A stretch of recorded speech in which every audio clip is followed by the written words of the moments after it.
Olá pessoal, tudo bem? Aqui eu trago para vocês uma placa de um motor da WEG. Esse motor da WEG é o W22 Premium. Então esse é o modelo do motor da WEG que a gente vai abordar aqui na nossa aula. E essa placa, ela é uma placa que traz uma série de informações necessárias tanto para a vida do eletrotécnico como para a vida de outros técnicos que vão trabalhar dentro das empresas, dentro das indústrias, aonde a gente faz a utilização de motores trifásicos. É importante ressaltar que essa placa ela vem afixada na carcaça do motor elétrico. Ela é uma placa que tem informações padronizadas por norma. Então, essa placa que eu estou usando aqui da WEG, ela traz todas as informações que outros fabricantes também devem imprimir e colocar junto à carcaça dos seus motores. Outro detalhe, outra coisa que eu chamo atenção é que essa placa, em algumas empresas, ela é removida quando o motor vai para a planta, tá? Quando a gente instala lá a máquina e o motor na planta, principalmente naquelas indústrias, naquelas empresas onde a gente tem um ambiente ou uma atmosfera com altos contaminantes corrosivos.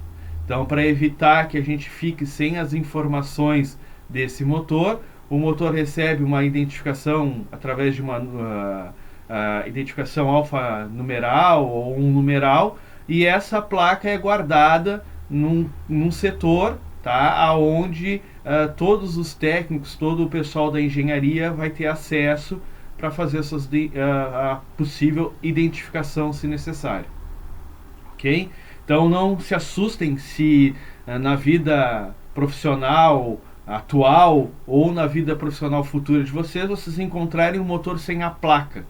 Tá? Provavelmente essa placa foi retirada e foi guardada para que o ambiente corrosivo da indústria, né, não a danificasse, fazendo com que fosse impossível saber qual as características desse motor. Eu vou abordar hoje os principais dados elétricos que o eletrotécnico tem que ter em mente quando for fazer a revisão ou quando for fazer a leitura dessa placa.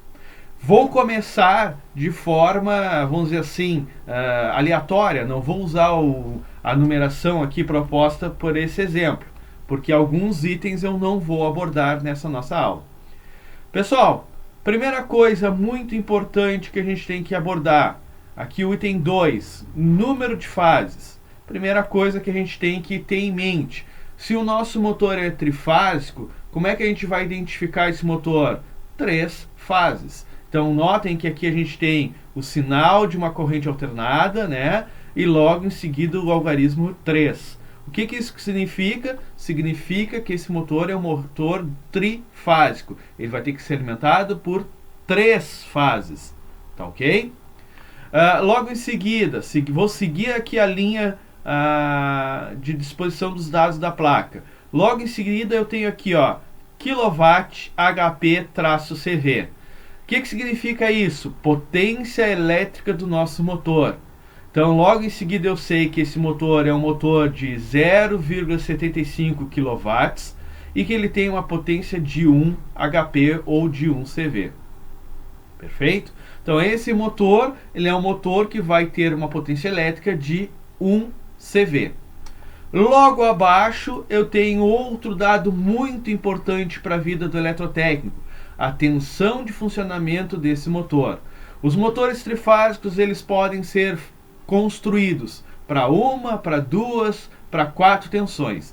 Nesse caso, a gente tem um motor para 2 tensões. Então a menor tensão é 220 e a maior tensão é 380. E aí vou me permitir pular alguns dados e vir aqui para baixo, ó. O que eu tenho aqui, ó? Tensão 220, tensão 380. O que é isso, professor?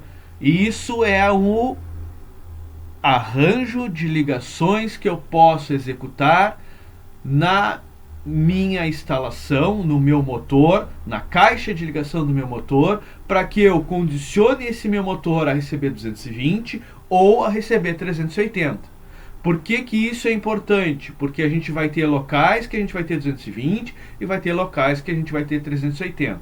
E além disso, pessoal, a gente tem que estar sempre ligado, né, na questão da tensão. Por quê? Porque eu posso ter lugares que tem 440. As empresas aqui do nosso distrito industrial, maior parte delas trabalham com 440 na linha de produção. Então as plantas são dimensionadas para terem uma tensão de 440. E aí, o que eu vou fazer? Posso usar esse motor que eu estou usando de exemplo? Não, eu vou ter que usar um motor que tenha uma tensão de 440. E aí, quando eu pegar esse motor que tem uma tensão de 440, além de observar qual a tensão dele, eu tenho que observar qual a ligação que eu vou fazer. Nesse caso que a gente está conversando aqui, ó, é um motor 220/380. Para eu ligar esse motor em 220, eu tenho que executar a ligação triângulo. Qual é a ligação triângulo? É aquela aonde eu tenho que fazer o arranjo, tá? Que me proporcione que eu tenha U1 com W2, V1 com o 2, W1 com V2. Depois aqui do outro ladinho eu tenho a tensão de 380. Então a ligação que eu tenho que executar é a ligação estrela. O que a nossa placa diz aqui? Tem que fechar W2, U2 e V2. Quem são essas pontas numericamente falando? São as pontas 4, 5 e 6. E aí o que eu vou fazer com as pontas 1, 2 e 3?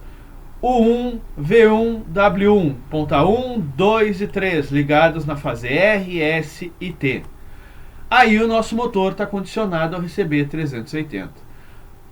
Novamente, né, logo em seguida, nos próximos vídeos, eu vou retornar com essa questão das ligações externas, porque isso é uma coisa muito importante. Mas nesse primeiro momento eu quero que vocês relembrem que a gente tem a ligação triângulo e tem a ligação estrela. Ligação triângulo, menor tensão, ligação estrela, maior tensão. Seguindo aqui na nossa placa, logo em seguida, ao lado aqui da tensão, a gente tem a corrente. Então eu tenho a corrente em 220 e tenho a corrente em 380. Claro, né, pessoal, essa corrente em 220 vai ser diferente que a corrente em 380. Eu tenho mudança de tensão, consequentemente eu tenho mudança de corrente. Outra coisa muito importante é a frequência. A frequência da nossa rede é 60 Hz. Então eu tenho que comprar um motor que tenha uma frequência de trabalho de 60 Hz. O que influi a frequência no nosso motor? A frequência está ligada com a velocidade. Então, se ocorre uma variação na frequência, vai ocorrer uma variação na velocidade do nosso equipamento. Falando em velocidade, aqui do outro lado, né, ou ao lado da frequência, eu tenho a velocidade de 1725 RPMs. O que velocidade é essa, pessoal? Essa é a velocidade do nosso rotor.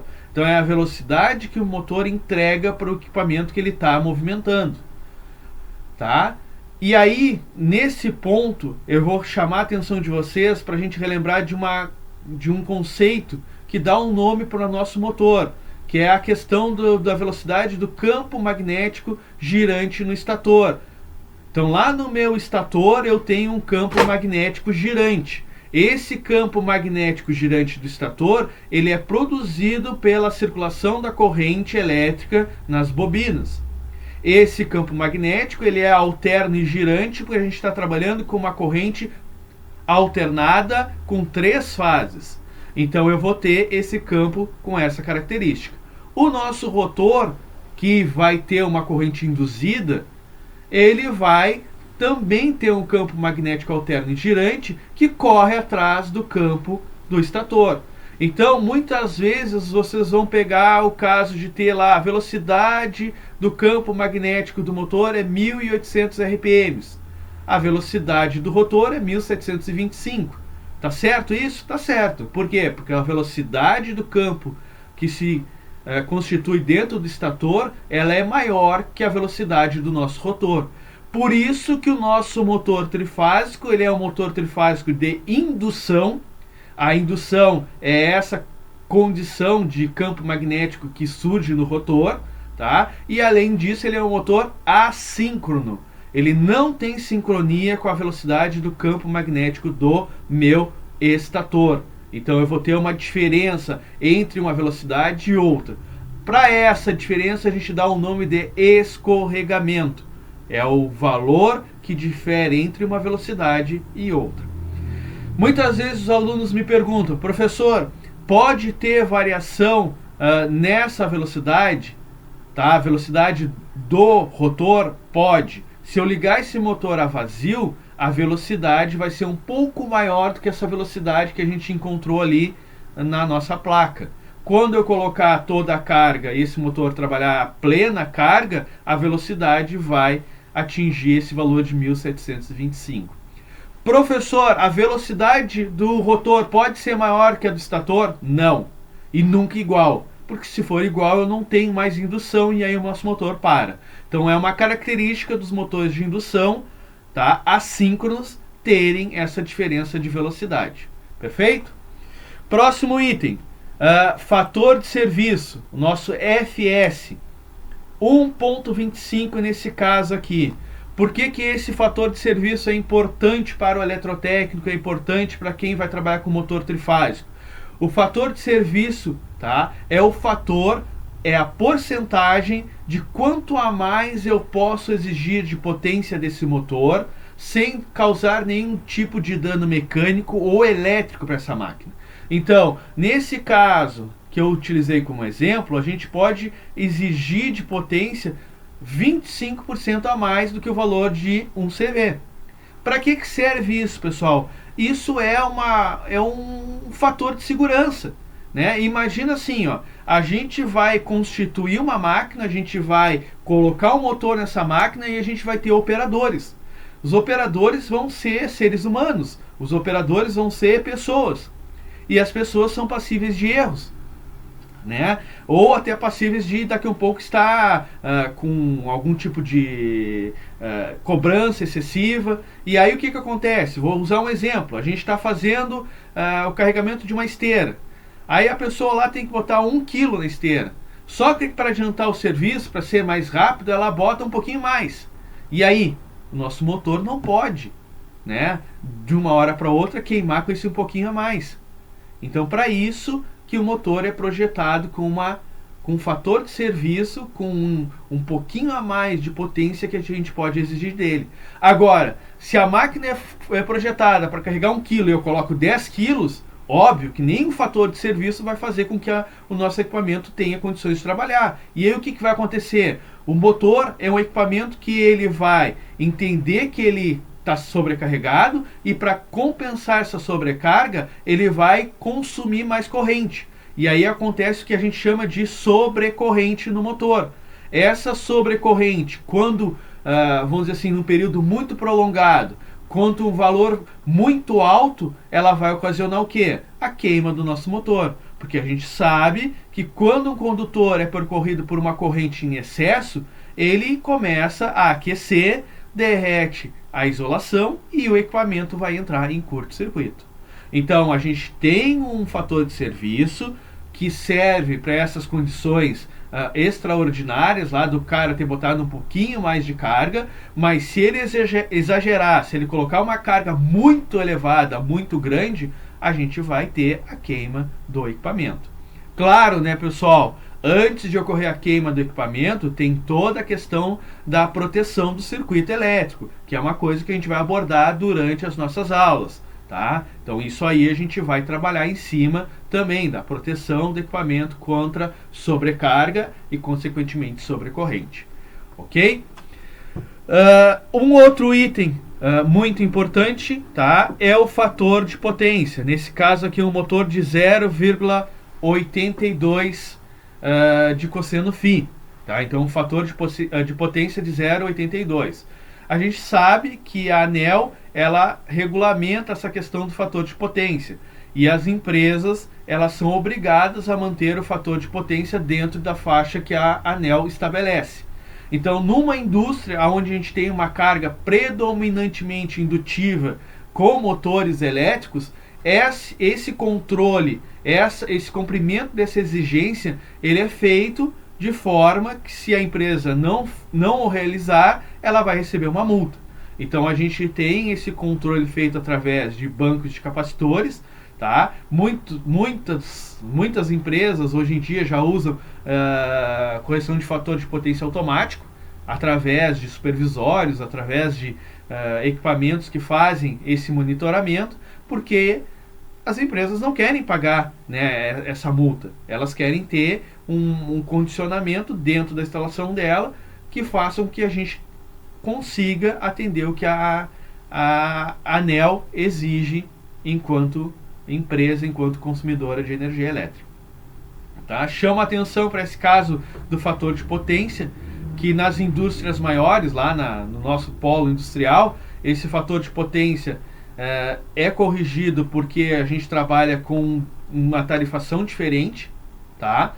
E no âmbito urbano, no âmbito comercial urbano, a gente também vai ter essa correção de fator de potência com necessidade de execução naquelas empresas onde eu tenho uma conta de energia comercial. Então vou dar um exemplo: a padaria, a empresa que conserta pneu, essas empresas que estão dentro da cidade, que pagam uma conta comercial, elas também são exigidas em manter o fator de potência dentro das exigências da ANEEL.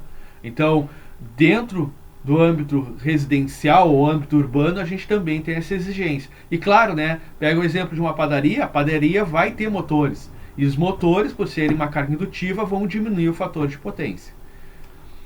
Outra questão importante aqui é o rendimento.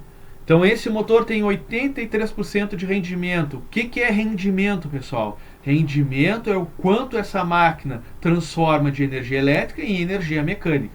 Notem, o motor trifásico ele é uma máquina que está em constante evolução. E também os órgãos que fazem a regulamentação dos motores trifásicos vêm fazendo várias exigências para que cada vez essa eficiência se torne maior. Então, cada vez a gente vai ter motores com esse índice maior, com maior índice de transformação de energia elétrica em energia mecânica. Por isso, pessoal, que o motor trifásico e os motores elétricos em gerais são máquinas, amplamente utilizadas nas indústrias, porque a gente tem um ótimo rendimento quando a gente faz a transformação de energia elétrica em energia mecânica. Perfeito? Deixa eu ver mais alguma coisinha aqui que pode ser importante.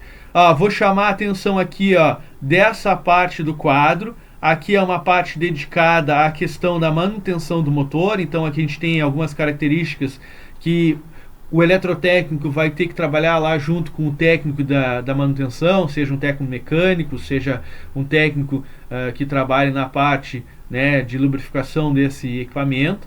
Tá? Então isso aqui são partes da manutenção mecânica. Tá? Chama atenção para a questão da temperatura do ambiente. Esse motor, por norma, ele é um motor que é produzido para trabalhar no ambiente até 40 graus. Então, se eu tiver que trabalhar numa temperatura superior, eu tenho que consultar o catálogo do fabricante e ver o que esse catálogo exige para fazer a utilização desse motor em outra temperatura que não 40 graus. E por último, tá, temperatura a altitude de trabalho do motor, 1000 metros. Então, acima de 1000 metros, eu também tenho que consultar o fabricante quais são as recomendações para que esse motor possa trabalhar acima de 1000 metros. Isso tudo, né, essa questão dos 1000 metros é devido à questão da troca de calor do motor com o ambiente. Tá ok, pessoal? Um abraço a todos e até a próxima aula.